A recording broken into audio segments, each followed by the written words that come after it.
Lord everyone. कसे आहेत तुम्ही सगळेजण?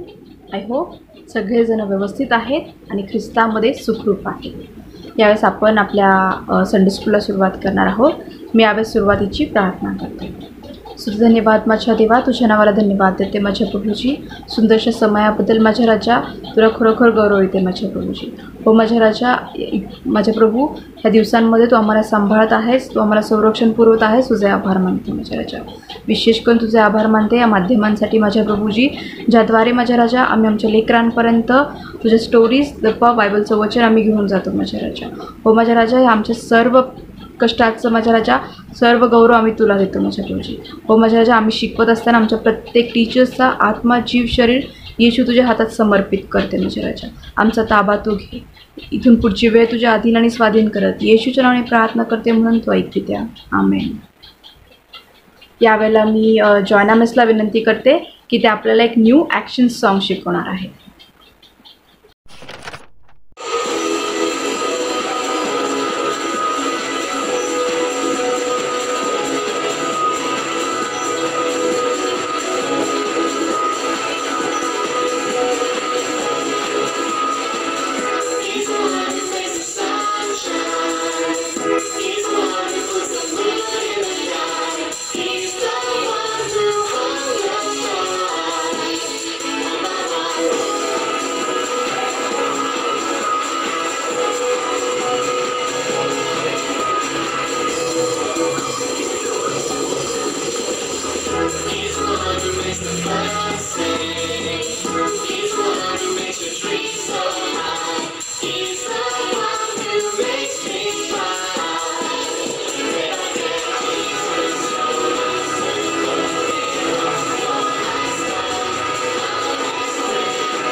या सुंदरशा ॲक्शन सॉन्गनंतर आपण स्टोरीकडे जाणार आहोत.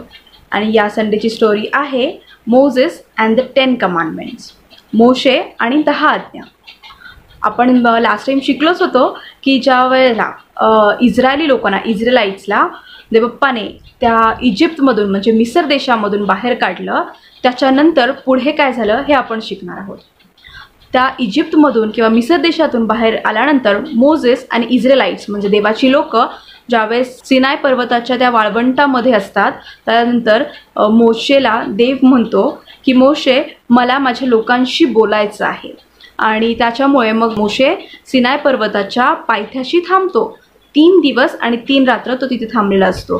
पहिला दिवस जातो, दुसरा दिवस जातो आणि तिसऱ्या दिवशी ज्यावेळेस मोझेस बाहेर येतो त्यांनी तिथे सिनाय पर्वताच्या खाली म्हणजे त्या माउंट सिनायच्या खाली त्या वाळवंटामधून बाहेर आल्यानंतर मोजेस आणि त्याच्या सोबत असणारे सगळे इस्रायल लोक जे मोजेस सोबत होते, जे मिस्र देशामधून देवाने त्यांना बाहेर काढलं होतं, ते सगळे इस्रायलाइट्स मोजेस बरोबर असताना ते माउंट सिनायच्या पायथ्याशी राहत होते. त्यांनी टेंट बांधले होते तिथे आणि त्या टेंटमध्ये ते राहत होते. आणि थर्ड डेला काय होतं माहिती आहे, मोजेसला देवबाप्पा म्हणतो, मोजेस मला माझ्या लोकांशी बोलायचं आहे. आणि मग मोजेस सांगितल्याप्रमाणे मोजेस म्हणतो ओके देवबाप्पा ठीक आहे, मी तुझ्या लोकांना जे माझ्यासोबत आहेत त्या सगळ्या लोकांना मी सांगेन की देवाला तुमच्याशी बोलायचं आहे. आणि देवबाप्पाने साईन काय दिलेलं असतं माहिती आहे, ज्यावेळेस क्लाउड्स येतील आणि पूर्ण पावसाचं वातावरण होईल आणि क्लाउड्स येतील आणि ज्यावेळेस विजा चमकतील, लाइटनिंग होतील, त्यावेळेला ट्रम्पेट वाजतील, मोठे मोठे ट्रम्पेट वाजतील, त्यावेळेला मी जो परमेश्वर तो माझ्या लोकांशी बोलण्यासाठी येणार आहे सिनाय पर्वतावरती. आणि मग मोजेस त्या लोकांना सांगतो, इस्रायली लोकांना, की आता देवबाप्पा तुमच्याशी बोलणार आहे आणि त्याचं चिन्ह किंवा त्याचं साईन जे आहे ते हे आहे की आता हे सगळं घडून येईल. त्यावेळेस तुम्ही तयार राहा, आपापल्या कॅम्पमधून आपापल्या टेंटमधून बाहेर या, कारण देवबाप स्वतः तुमच्याशी बोलायला येणार आहे. आणि त्यावेळेला लोक घाबरतात. ज्यावेळेस तो क्लाउड येतात, सगळे क्लाउड्स येतात, ट्रम्पेटचा आवाज येतो, मोठा मोठा आवाज ट्रम्पेटचा येतो आणि मग क्लाउड्स येतात, सगळे लाइटनिंग असे चमकत असतात. त्यावेळेला सगळे इस्रायलाइट्स घाबरतात, सगळे इस्रायली लोक घाबरतात आणि मोशेला म्हणतात, मोशे आता एक काम कर, आम्हाला भीती वाटते, कारण जर देव आमच्याशी बोलला तर आम्ही मरून जाऊ, कारण देव खूप पवित्र आहे आणि मग आम्ही देव बोलल्यानंतर आम्ही मरून जाऊ. मग मोशेला ते म्हणतात की तू देवाशी बोल, तू देवाचा निरोप ऐक आणि तो आम्हाला सांग, आणि जसं तू सांगशील, जसं देव तुला सांगेल आणि तू आम्हाला सांगशील तसं आम्ही करू, आम्ही देव जे म्हणेल ते आम्ही ऐकू. मग मोजेस म्हणतो बरं ठीक आहे, तुम्ही या पर्वताच्या देवबाप्पाने मोजेसला इन्स्ट्रक्ट केलेलं असतं की कोणालाही त्या माउंट सिनायच्या जवळ येऊ देऊ नकोस, कोणीही माउंट सिनायच्या जवळ येणार नाही, कारण जो कोणी जवळ येईल तो मरेल, कारण देव आपला खूप पवित्र आहे, खूप होली आहे. आणि म्हणून मग मोशे सांगतो सगळ्या इस्रायलाइट्सला, कोणीही माउंट सिनायच्या जवळ येऊ नका, तुम्ही तुमच्या कॅम्पमधून टेंटमधून बाहेर या, पण जवळ येऊ नका, कोणीही त्या माउंटेनच्या जवळ यायचं नाही. आणि मग मोजेसला देवबाप्पा म्हणतो की मोजेस आता तू माउंट सिनायच्या वरती ये. ते कुठे असतात? खाली असतात, बॉटमला, त्या पायथ्याला, पर्वताच्या पायथ्याशी असतात टेंट बांधून. मग मोजेसला देवबाप्पा म्हणतो तू एकटा त्या माउंट सिनायच्या वरती टॉपवरती ये. आणि मग मोजेस म्हणतो त्या सगळ्या इस्रायलाइट्सला, आता मी जातो, देवबाप्पाचं आवाज ऐकतो, देवबाप्पाचा निरोप ऐकतो आणि मग मी पुन्हा माउंटेनवरून खाली येणार आहे. आणि तोपर्यंत तुम्ही इथेच राहा, देवबाप्पाची उपासना करा, प्रेज अँड वर्शिप करा, प्रेयर करा आणि इथेच राहा आणि फक्त त्या माउंटेनच्या जवळ येऊ नका बरं का. लोक म्हणतात ओके, इस्रायलाइट्सला ऑलरेडी त्यांनी सांगितलं असतं की जसं देवबाप्पा सांगेल तसं आम्ही करणार आहे म्हणून मोजेसला. आणि मग मोजेस वरती जातो, टॉपवरती. तुम्हाला माहिती आहे मोजेस त्या माउंटेनवरती 40 डेज आणि 40 नाईट्स असतो. का गेला असेल माउंटेनवरती मोजेस? देवबाप्पाला त्याला मेसेज द्यायचा होता. देवबाप्पा त्याच्या लोकांसाठी मोजेसला काही कमांडमेंट्स देणार होता. आणि ज्यावेळेस तो त्या माउंटेनवरती जातो, मोजेस 40 डेज अँड 40 नाईट्स त्या माउंटेनवरती राहतो आणि तो तिथे प्रेयर करत असतो, प्रेझेंट वर्शिप करत असतो, देवबाप्पाशी बोलत असतो. आणि त्यावेळेला देवबाप्पा त्याला 10 कमांडमेंट्स देतो. काय देतो? 10 कमांडमेंट्स देतो. आणि त्या 10 कमांडमेंट्स घेऊन आफ्टर 40 डेज मोजेस त्या माउंटेनवरून खाली येत असतो. चालत चालत चालत Moses after 40 days and 40 nights Moses माउंटेनवरून खाली येत असतो. तोपर्यंत माहिती आहे हे लोक खाली, यांना वाटतं आता मोजेस वरती गेला देवबाप्पाशी बोलायला, त्याने देवबाप्पाला पाहिलं असणार आणि तो मेला असणार, कारण देवबाप्पा तर होली आहे, देवबाप्पा खूप पवित्र आहे. मग मोजेस मेला असेल देवबाप्पाचा आवाज ऐकून किंवा देवबाप्पाला बघून. मग हे लोक काय करतात माहिती आहे, त्या 40 डेजमध्ये ज्यावेळेस मोजेस वरती असतो ते त्या अहरोन असतो, अहरोनाला म्हणतात की हे बघ आता मोजेस काय परत येणार नाही, आम्हाला कोणीतरी दिसणारा देव पाहिजे, आम्हाला देव हवा आहे. आणि मग तू काय कर, हे आमचं गोल्ड घे, इयरिंग्स देतात, नेकलेस देतात, सगळं वॉच देतात, सगळं गोल्ड त्याला देतात आणि म्हणतात ॲरोन आता तू आमच्यासाठी हे गोल्ड मेल्ट कर आणि त्याचं एक वासरू कर. काय कर? वासरू कर. आणि तो जे वासरू होईल, त्याची जी आयडल होईल, जी वासरू तयार होईल त्या गोल्ड पासून, आम्ही त्या वासराला वर्शिप करणार, त्या वासराला प्रार्थना करणार. बरोबर होतं का? हे चुकीच होतं ना. ऑलरेडी देवबाप्पाला आवडतं का असं तुम्ही आयडल्सला वर्शिप करता? बिलकुल आवडत नाही. कारण आपला देव खूप पवित्र आहे. आणि मग ज्यावेळेस हे लोक आणि अहरोन, इस्रायलाइट्स कंप्लेंट करत असतात अहरोनची, आणि मग अहरोन काय करतो? ॲरोन त्या गोल्ड सगळं एकत्र करतो, ते मेल्ट करतो, त्याचं एक वासरू बनवतो. आणि मग सगळे इस्रायलाइट्स मोजेस येईपर्यंत त्या कासला वर्शिप करत असतात. आणि मग त्यांना वाटतं की मोजेस आता मेला, मोजेस काय परत येणार नाही. आणि मग काय होतं माहिती आहे? After 40 days and 40 nights Moses त्या माउंटेनवरून ज्यावेळेस खाली येतो, त्याच्या हातामध्ये 2 स्टोन्स असतात, मोठे मोठे स्टोन्स असतात. एका हातामध्ये एक स्टोन असतो, दुसऱ्या हातामध्ये दुसरा स्टोन असतो. आणि ते स्टोन्स घेऊन मोजेस ज्यावेळेस खाली येत असतो, खाली येतो आणि तो बघतो, अरे बापरे, हे माझे लोक, हे लोक काय करतायत?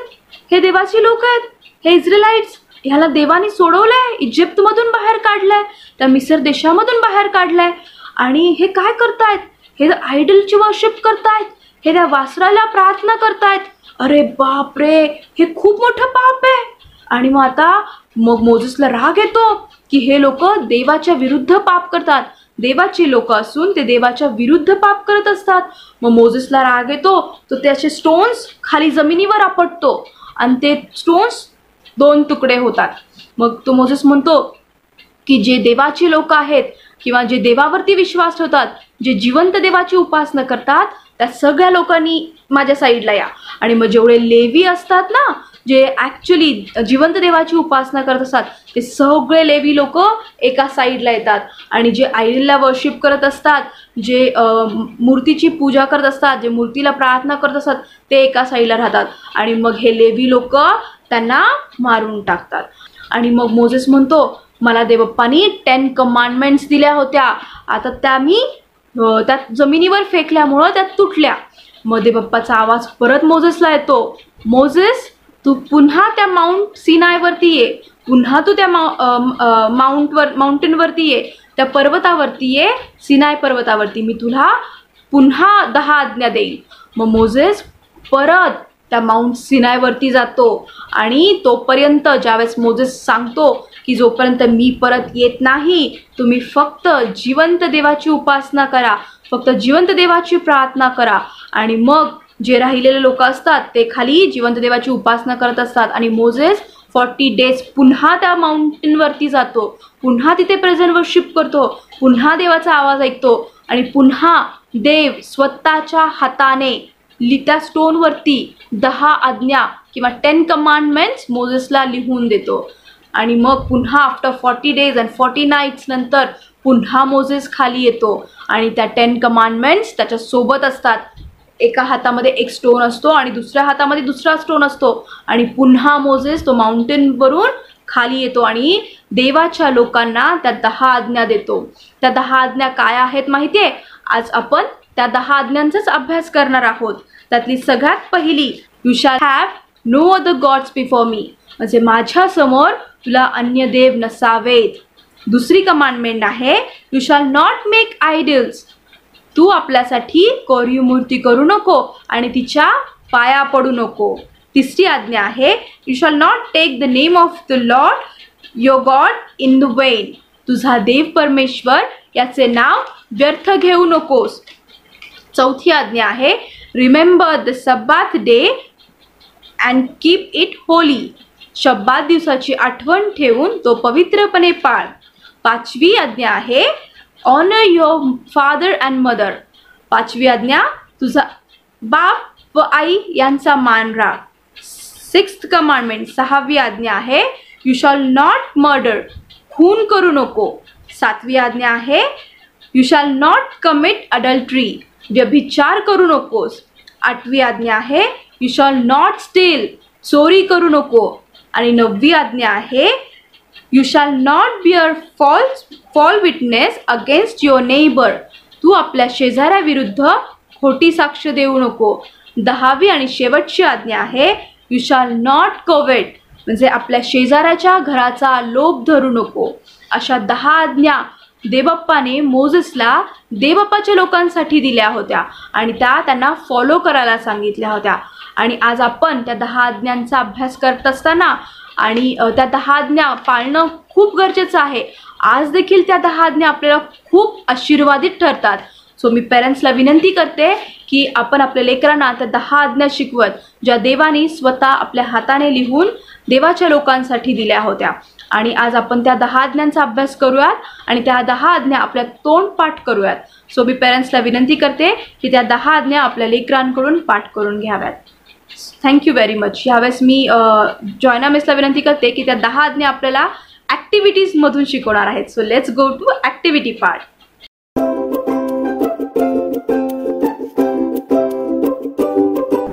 Praise Lord James group. आज आपण 10 कमांडमेंट्स क्राफ्ट करणार आहोत.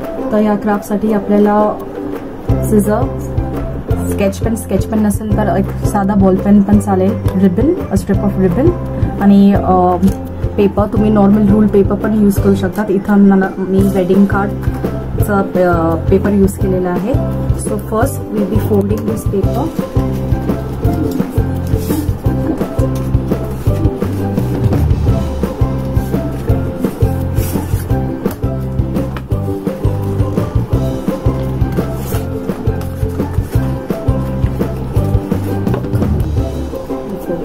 पेपर फोल्ड केल्यानंतर आपल्याला पेपर असा दिसेल. आपण हा पेपर उघडून आपण आपले सगळे 10 कमांडमेंट्स इथं लिहिणार आहोत. आपण पेपरला स्ट्रेट करणार आहोत आणि प्रत्येक स्ट्रेटमध्ये आता आपण ह्या पेपरवर 10 कमांडमेंट्स लिहिणार आहोत. तुमच्याकडं स्केच पेन असेल तर स्केच पेन वापरा, स्केच पेन नसेल तर बॉल पेन वापरला तरी चालेल.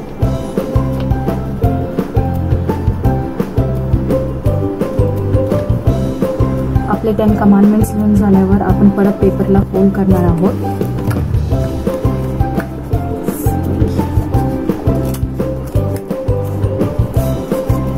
आपला पेपर फोल्ड झाल्यानंतर आपण रिबननी त्याला टाय करणार आहोत.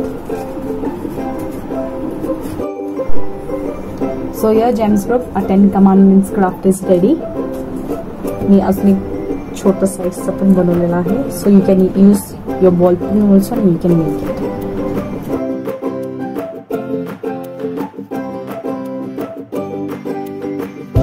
प्रार्थना करू. Lord thank you for this wonderful day. Lord रे बाप्पा, खरोखर तू आम्हाला एवढा सुंदरसा दिवस तू दाखवलास ना, चुकार म्हणते रे बाप्पा. रे बाप्पा, मी प्रत्येक लेकरासाठी प्रार्थना करते रे बाप्पा. जे काही प्रियाने आज शिकवले रे बाप्पा 10 कमांडमेंट्स रे बाप्पा, रे बाप्पा ते त्यांना समजण्यासाठी रे बाप्पा तू साह्यान मदत तू करे रे बाप्पा.